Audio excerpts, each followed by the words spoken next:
Jadi sabu itu pemakaian untuk perorangan itu adalah sangat kecil sebetulnya. Bisa 0,1 gram.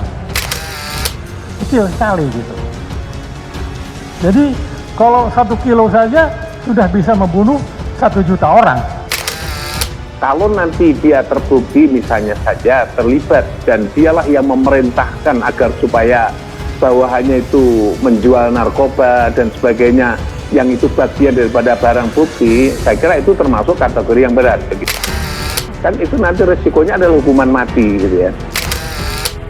Polisi lagi, irjen lagi. Bukan termasuk paling kaya raya katanya. Begitu ya? Katanya paling kaya raya. Ngaca gitu soalnya. Sama-sama polisi, sama-sama irjen, tetapi ada perbedaan tabiat antara Teddy Minahasa dengan Ferdy Sambo. Ferdy Sambo bicara 340, pembunuhan berencana. Teddy Minahasa kasusnya narkoba, bahwa dia berani memperdagangkan narkoba karena ada backing. Intinya jangan berikan kesempatan pada dia untuk pegang senjata. Pendapat saksi ahli yang didatangkan jaksa menguatkan dakwaan jaksa kepada terdakwa Teddy Minahasa. Teddy didakwa pasal 114 ayat 2 Undang-Undang Narkotika dengan ancaman hukuman mati atau minimal 20 tahun penjara. Hukuman mati bagi terdakwa kasus narkotika dinilai layak lantaran efek buruk yang mematikan bagi generasi muda. Saksi ahli Badan Narkotika menjelaskan efek mengerikan dari sabu yang diedarkan oleh Teddy dan komplotannya. Untuk pasal yang kami terapkan adalah pasal 114 ayat 2, subsidiar pasal 112 ayat 2, junto pasal 132 ayat 1, junto pasal 55, Undang-Undang Nomor 35 Tahun 2009 dengan ancaman hukuman maksimal hukuman mati dan hukuman minimal 20 tahun. Komitmen kami untuk mengusut tuntas peredaran narkoba mulai dari akar sampai ke puncaknya. Polda Metro Jaya akan terus konsisten terhadap pemberantasan dan khususnya pencegahan.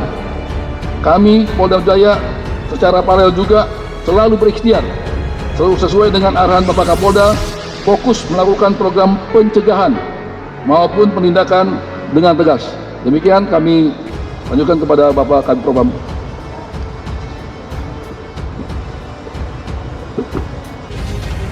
Berikutnya ahli, saya ini hanya kepingin pengetahuan juga dari ahli, mengingat reputasi ahli begitu panjang berkaitan dengan narkotika ini. Mungkin dapat ahli gambarkan atau terangkan di sini, kalau ada barang bukti atau kalau ada barang narkoba 1 kilo saja, itu bisa nggak terbayangkan bisa disampaikan oleh ahli berapa bisa memakan korban terhadap generasi kita?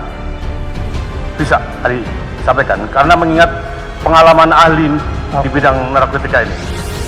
Oke, ya terima kasih. Saya akan coba. Jadi untuk jenis ini narkotika ini kan banyak jenisnya, Pak. Ada mulai dari yang zaman dulu itu yang terkenal adalah heroin, ya, morfin. Tapi zaman sekarang ini yang terkenal kan sabu. Dan kebetulan ya ini yang kita bahas juga jenisnya sabu. Jadi sabu itu pemakaian untuk perorangan itu adalah sangat kecil sebetulnya. Bisa 0,1 gram. Kecil sekali gitu. Jadi kalau 1 kilo saja sudah bisa membunuh 1 juta orang.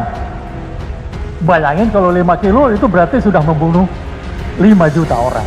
Ini kira-kira hitungan kasarnya demikianlah yang saya sampaikan. Jadi ini kita sebagai warga negara Indonesia betul-betul ingin menegakkan hukum narkotika ini dengan selurus-lurusnya sesuai dengan undang-undang yang berlaku di Republik ini.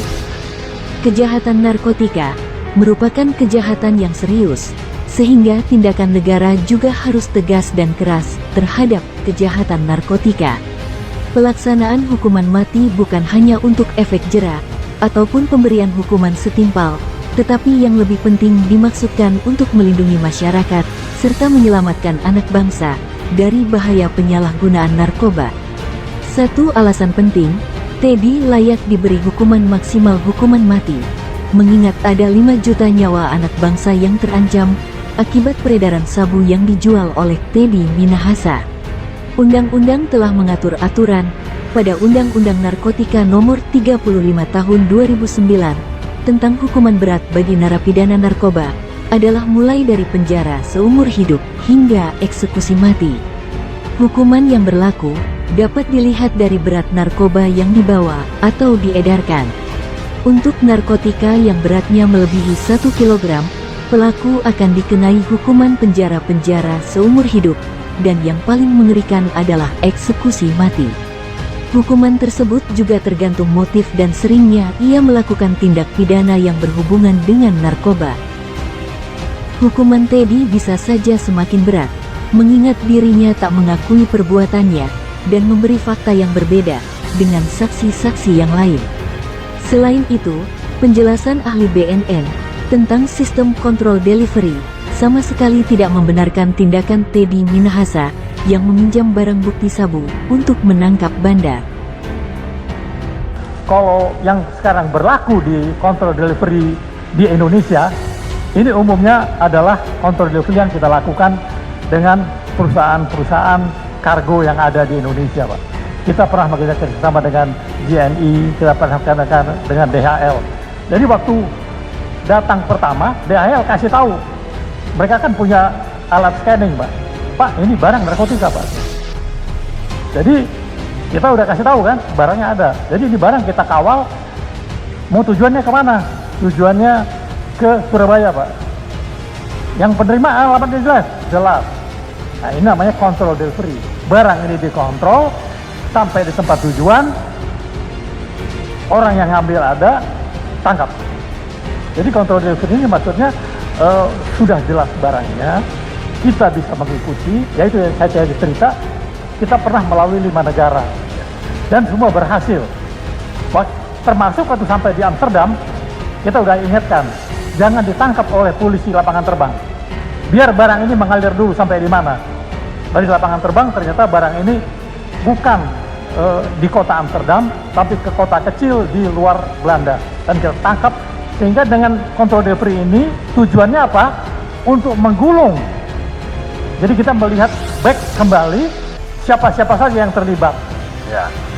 Di Dalam Amsterdam, kasus itu, di maksud Bangkok, di Jakarta, kita bisa nangkap semua. Itu yang digunakan. Mengapa teknik ini dipakai untuk kontrol delivery? Mungkin ahli bisa disampaikan di persidangan yang mulia ini, ada istilah penjebakan.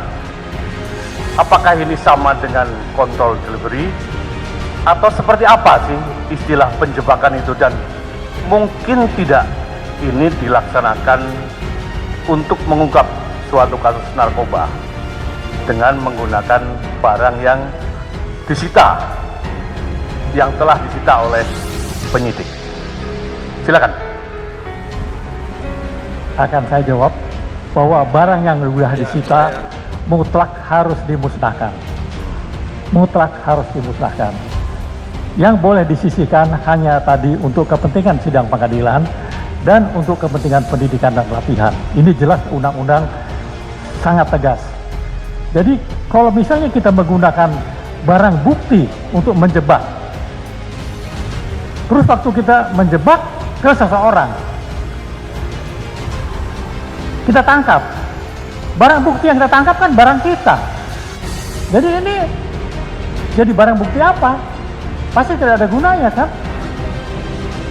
Jadi makanya tidak ada di dalam teknik undercover buy dan counter delivery menggunakan barang jenis narkotika. Namanya saja undercover buy. Jadi itu harus dengan uang kita beli. Jadi di dalam teknik ini kita tidak mengenal undercover sale. Ya, kita berarti kita menjual barang bukti terus kita tangkap. Barang buktinya kita punya. Siapa yang mau jadi ininya? Tersangkanya. Orang tersangkanya nanti kan.